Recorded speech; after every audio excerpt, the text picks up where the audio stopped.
بسم اللہ الرحمن الرحیم۔ عزیز طلباء و طالبات، آپ دیکھ رہے ہیں مہر اجالا اکیڈمی، اور آج ہم جو چیپٹر کرنے والے ہیں وہ ہے سویرے جو کل آنکھ میری کھلی، اور یہ ماخوذ از پطرس کے مضامین سے ہے۔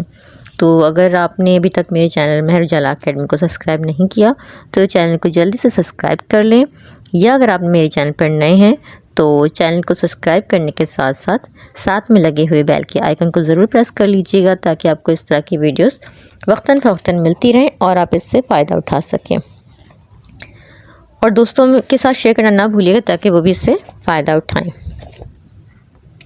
اچھا، کچھ طلباء و طالبات مجھ سے یہ ان کی کامنٹ میں وہ کہتے ہیں کہ ان کو تبصرہ چاہیے یا ان کے حالات زندگی کے بارے میں جو ہمارے مصنفین ہیں۔ تو یہاں پہ میں آپ کو بتا دوں، آپ لوگ اگر میری ویڈیوز چیک کریں گے نا، اگر آپ نے سبسکرائب کیا ہوا ہوگا تو پھر آپ کو بڑی آسانی سے مل جائے گا۔ آپ لوگ مجھے کہتے ہیں کہ میں ویڈیوز بناؤں، جبکہ میں اس پہ آلریڈی ویڈیوز بنا چکی ہوں، جیسے نذیر اکبر آبادی، مولانا شبلی نعمانی، مولانا الطاف حسین حالی، سر سید احمد خان، میر تقی میر، خواجہ میر درد، مرزا اسد اللہ خان غالب، سید سلمان ندوی، مولوی عبدالحق، خواجہ حسن نظامی، منشی پریم چند اور میر تقی میر، ان سب کی حالات زندگی پر میں آلریڈی ویڈیوز اپلوڈ کر چکی ہوں۔ آپ لوگ مجھے کہتے ہیں کہ میں ان پہ ویڈیوز بناؤں، تو پلیز آپ لوگ نا چیک کیا کریں، ٹھیک ہے۔ اس چیپٹر کے ہم سوال جواب کریں گے، اس کے مشقی سوالات ہیں، خالی جگہ ہیں اور خلاصہ ہے، تو یہ سب ہم اس میں کریں گے۔ تو پہلا سوال ہے اس میں کہ لالا کرپا شنکر جی سے کیا درخواست کی گئی؟ ابھی جو لالا جی ہیں یہ ان کے پڑوسی ہیں، اور یہ بھی ایک اسٹوڈنٹ ہے۔ تو جو مصنف ہیں پطرس بخاری، وہ کہتے ہیں کہ ایک دن میں اپنے پڑوسی لالا کرپا شنکر جی سے کہہ بیٹھے کہ لالا جی، امتحان کے دن قریب آ رہے ہیں اور میں امتحان کی تیاری کے لیے صبح سویرے اٹھنا چاہ رہا ہوں۔ اس لیے انہوں نے اپنے پڑوسی لالا کرپا شنکر جی سے یہ درخواست کی کہ آپ صبح سویرے اٹھتے ہیں، ذرا مجھے بھی سویرے جگا دیجیے گا۔ سوال نمبر 2 ہے کہ لالا جی نے جگانے کے لیے کیا انداز اپنایا؟ جواب ہے کہ لالا جی نے مصنف کو جگانے کے لیے دوسرے ہی دن اٹھتے ہی ان کے دروازے پر مکہ بازی شروع کر دی۔ کچھ دیر تو ہم سمجھے کہ عالم خواب میں ہیں، لیکن گولہ باری لمحہ بہ لمحہ تیز ہوتی گئی۔ کمرے کی دیواریں لرزنے لگیں، سراہی پر رکھا ہوا گلاس جل ترنگ کی طرح بجنے لگا، اور دیوار پر لٹکا ہوا پینڈولم کیلنڈر پینڈولم کی طرح ہلنے لگا۔ تو بیداری کا قائل ہونا پڑا، یعنی کہ ان کو احساس ہو گیا کہ سب کچھ ہل رہی ہیں، تو انہیں لگا کہ وہ اٹھ چکے ہیں، یعنی بیدار ہو چکے ہیں۔ جب مصنف نے کمرے میں لائم جلایا اور لالا جی کو باہر روشنی نظر آئی تو انہوں نے دروازہ بجانا بند کیا۔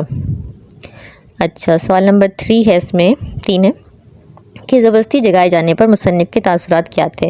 زبردستی جگائے جانے پر مصنف کے تاثرات کچھ یوں تھے کہ وہ الجھن میں تھے کہ یہ حقیقت ہے یا میں کوئی خواب دیکھ رہا ہوں۔ دروازے کے لگاتار کھٹکھٹائے جانے سے مصنف کچھ بیزاری کی کیفیت میں آ گئے۔ کھڑکی سے آسمان کو جو دیکھا تو ستارے جگمگا رہے ہیں۔ جب انہیں معلوم ہوا کہ لالا جی نے تو انہیں رات کے 3 بجے جگا دیا ہے تو وہ غصے میں آ گئے، اور لالا جی کو برا بھلا کہنے کے بعد لیمپ بجھایا اور بڑبڑاتے ہوئے پھر سو گئے۔ مصنف کی معمولات زندگی میں موجود نقائص کے نشان نہیں گری، یعنی کہ کیا وہ معمولات ہیں کہ زندگی میں جو ان کے پریشان کن تھے، جس سے ان کی پڑھائی ڈسٹرب ہو رہی تھی؟ تو جواب ہے کہ مصنف کی معمولات زندگی میں کئی خامیاں موجود ہیں۔ نمبر 1 ہے کہ مصنف کے اندر مستقل مزاجی کا بہت فقدان تھا، یعنی کہ وہ مستقل مزاج نہیں تھے، وہ ٹائم پہ نہیں کام کو کر پاتے تھے۔ اور نمبر 2 ہے وہ غیر ضروری سرگرمیوں میں مصروف رہتے تھے، یعنی ادھر ادھر گھومنا، ٹائم ضائع کر دینا، تو اس طرح ظاہر ہے پڑھائی ڈسٹرب ہوتی تھی ان کی۔ نمبر 3 ہے کہ سستی اور کاہلی کی وجہ سے بھی ان کے معمولات زندگی متاثر ہوتے تھے۔ نمبر 4 ہے وہ اپنے وقت کا غلط استعمال کرتے تھے۔ نمبر 5 رات دیر تک جاگتے اور صبح دیر تک اٹھتے تھے۔ نمبر 6 ہے اپنے پڑوسی سے مدد مانگتے تھے صبح اٹھانے کے لیے، تاکہ وہ امتحان کی تیاری کر سکیں، یعنی وہ خود سے نہیں اٹھ پاتے تھے۔ نمبر 7 ہے کہ خود سے جاگنے اور مستقل مزاجی پر ان کا دھیان نہیں جاتا تھا کہ وہ خود بھی اٹھ سکتے ہیں اور وہ کسی کو جگانے کے لیے نہ کہیں۔ کوسچن نمبر 5 ہے کہ اس سبق سے 5 جملے منتخب کیجیے جو آپ کے نزدیک طنز و مزاح کے بہترین نمونہ، یہ چیپٹر میں سے ہمیں ڈھونڈنا ہے 5 جملے جو آپ کو تھوڑے فنی لگتے ہوں، مزاحیہ لگتے ہوں۔ تو نمبر 1 ہے کہ لیکن لالا جی کے جگانے کے بعد اور 10 بجے سے پیشتر خدا جانے ہم پڑھ رہے تھے یا شاید سو رہے تھے۔ نمبر 2 ہے کہ وہ حضرت بھی معلوم ہوتا ہے کہ نفلوں کے بھوکے بیٹھے تھے، دوسرے دن اٹھتے ہی انہوں نے ایشور کا نام لے کر ہمارے دروازے پر مکہ بازی شروع کر دی۔ خدایا کثافت کا سامنا ہے، یہ سوتے کو جگا رہے ہیں یا مردے کو جلا رہے ہیں؟ ہمیں تو نے کوئی ریلوے گارڈ سمجھ رکھا ہے؟ 3 بجے ہم اٹھ سکا کرتے تو اس وقت دادا جان کے منظور نظر نہ ہوتے۔ صبح کاذب کی جتنی نشانیاں سنی تھیں ان میں سے ایک بھی کہیں نظر نہ آئی تو فکر سا لگ گیا کہ آج کہیں سورج گرہن نہ ہو۔ آپ کے خیال میں کون سی عادت مصنف کو پڑھائی سے دور رکھنے کا باعث تھی؟ کوسچن نمبر 6 ہے، اس کا جواب ہے کہ مصنف رات کو دیر سے سوتے اور صبح دیر سے جاگتے تھے اور انہیں اپنی زندگی میں باقاعدگی لانے میں مشکل پیش تھی۔ دن بھر اپنے قیمتی وقت کو ضائع کرتے رہتے تھے اور انہی عادتوں کی وجہ سے وہ اپنی پڑھائی پر پوری توجہ نہیں دے پا رہے تھے۔ سوال نمبر 7 ہے کہ کاہلی، سستی اور غفلت سے پہنچنے والے چند نقصانات بیان کیجیے۔ جواب ہے اگر ہم وقت پر سوئیں اور جاگیں تو ہمارے دیگر معاملات بھی اچھے طریقے سے چلیں۔ اگر ہم وقت پر کام نہ کریں تو ہمیں دوسروں کے سامنے شرمندگی اٹھانا پڑتی ہے۔ اس طرح نمازوں کے بھی اوقات مقرر ہیں، اگر ہم انہیں وقت پر ادا نہ کریں تو سزا کے مستحق بنیں گے۔ اگر وقت پر پڑھنے نہ بیٹھے تو ہمارا قیمتی وقت ضائع ہو جاتا ہے اور آئندہ زندگی میں ناکامی کا سامنا کرنا پڑتا ہے۔ اگر کسی جگہ جاب کر رہے ہوں اور ٹائم کا خیال نہ رکھیں تو جاب سے نکالے جا سکتے ہیں، یعنی کہ ہمیں ٹائم پہ پہنچنا پڑے گا جاب پہ۔ کاہلی اور سست طبیعت کی وجہ سے لوگوں کی طعنہ زنی اور ان کی تنقید کا نشانہ بھی بننا پڑ جاتا ہے۔ وقت کی اہمیت کو اگر نہ سمجھے تو لوگوں کا اعتبار کھو دیتے ہیں۔ پھر ہے سبق کا خلاصہ، تحریر کیجیے۔ تو اس میں ہم پہلے حوالہ دے دیں گے کہ سبق سویرے جو کل آنکھ میری کھلی کے مصنف پطرس بخاری ہیں اور یہ ان کی تصنیف پطرس کے مضامین سے ماخوذ ہے۔ تعارف مصنف ہے کہ پطرس بخاری کا اصل نام احمد شاہ تھا لیکن ادب میں پطرس بخاری کے نام سے مشہور ہوئے۔ ادب میں پطرس کو طنز و مزاح سے دلچسپی تھی۔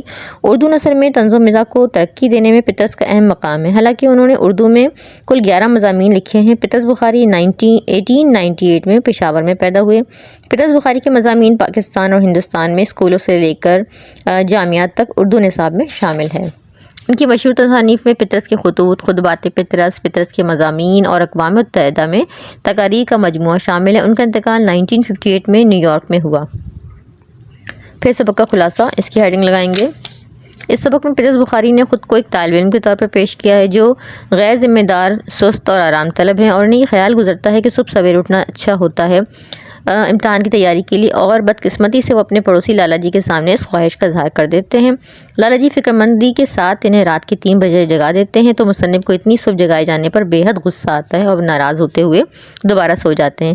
اس کے بعد حسب معمول صبح 10 بجے اٹھ کر اپنی روزمرہ کی سرگرمیوں میں مصروف ہو جاتے ہیں۔ شام کو جب لالا جی کو سنجیدگی کے ساتھ پڑھائی کرتا دیکھتے ہیں تو بہت شرمندگی محسوس کرتے ہیں اور وہ خود بھی سنجیدگی سے پڑھائی کرنے کا پختہ ارادہ کرتے ہیں۔ اگلے دن وہ دوبارہ اپنے پڑوسی لالا جی سے صبح 6 بجے جگانے کا کہہ دیتے ہیں۔ لالا جی صبح 6 بجے ان کے دروازے پر گھونسوں کی بارش شروع کر دیتے ہیں۔ دروازے پر ان کے گھونسوں کی وجہ سے مصنف کی آنکھ تو کھل جاتی ہے لیکن وہ ناراض ہو کر کچھ ہی دیر میں دوبارہ سو جاتے ہیں اور اپنے روز کے معمول کے مطابق 10 بجے اٹھتے ہیں۔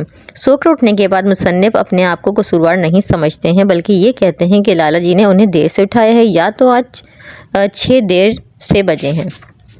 خیر، وہ لالا جی کا شکریہ ادا کرتے ہیں اور انہیں آئندہ بھی روزانہ صبح 6 بجے جگانے کا کہہ دیتے ہیں۔ اگلے دن لالا جی نے دروازے پر گھونسے اور مکوں کی بارش شروع کر دی۔ ہم تو خود انتظار میں تھے کہ ہم نے شکریہ ادا کیا اور انہوں نے گولہ باری بند کر دی۔ پھر یوں لگا جیسے صبح اٹھنا تو کوئی بڑی بات ہے ہی نہیں۔ صبح کے وقت کی بہت تعریف کی اور اس طرح مصنف نے کہا، سچ کہتے ہو یار، یعنی کہ اگر ہم سست اور کسالت کو خود اپنے قریب نہ آنے دیں تو ان کی کیا مجال ہے کہ ہماری باقاعدگی میں خلل انداز ہو۔ یہ ہمارا خلاصہ کمپلیٹ ہو گیا۔ اب ہم اس کی اس کے درست جواب پر نشان لگا لیتے ہیں کہ گیدڑ کی موت آتی ہے تو وہ دوڑتا ہے شہر کی طرف۔ لالا جی نے مکہ بازی شروع کر دی دروازے پر۔ لالا جی آدمی ہیں بہت شریف۔ لالا جی نے صاحب مضمون کو 3 بجے جگا دیا کیونکہ صاحب مضمون نے جلدی جگانے کی درخواست کی تھی۔ اس سبق سے ہمیں معلوم ہوا ہے کہ صبح سویرے اٹھنے کے لیے کتنے جتن کرنے پڑتے ہیں۔